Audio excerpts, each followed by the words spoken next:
La Fédération nationale des tiers de confiance regroupe 4 types d'acteurs. Les tiers de confiance, qui sont labellisés tiers de confiance, donc qui sont des prestataires de services.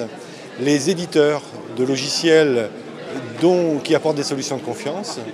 Il y a les experts, comme les avocats par exemple, spécialistes des métiers de la confiance. Les métiers de la confiance couvrent tout ce qui est signature électronique, authentification forte, horodatage, coffre-fort électronique. Enfin, la Fédération nationale des tiers de confiance regroupe également les professions réglementées, telles que les experts comptables, les huissiers de justice. Au fil des années, les applications de confiance commencent à se diffuser. Il y a 3-4 ans, on ne parlait pas de facture électronique. Aujourd'hui, on n'en parle presque plus parce que c'est rentré dans les mœurs. On parle aujourd'hui de fiches de paie électroniques, par exemple. Et donc, chaque année, il y a une application phare de l'année. Et c'est pour ça qu'on parle de plus en plus des métiers de confiance. Les labels ont toujours fait partie d'une activité intense à la FNTC.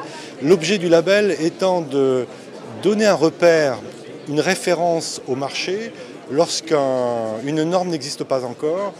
Dans les métiers de la confiance, nous sommes encore dans des activités qui ne sont pas complètement diffusées dans le monde professionnel et encore moins dans le monde du grand public. Et il est important d'avoir des repères à la fois pour les professionnels qui exercent ces professions et aussi bien sûr pour les clients qui veulent faire usage de ces technologies. Et le label donne une notion de confiance justement aux solutions de confiance en attendant que les normes arrivent.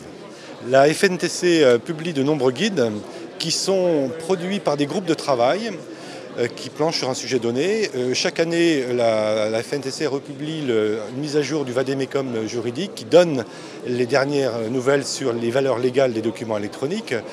Le dernier guide en date de la FNTC a porté sur l'interopérabilité des coffres-forts électroniques, qui est un sujet fondamental pour la réversibilité des données qui sont stockées dans les coffres. Si un acteur disparaît, si un client veut changer de coffre ou d'opérateur, il est important pour lui qu'il sache recouvrer ces données.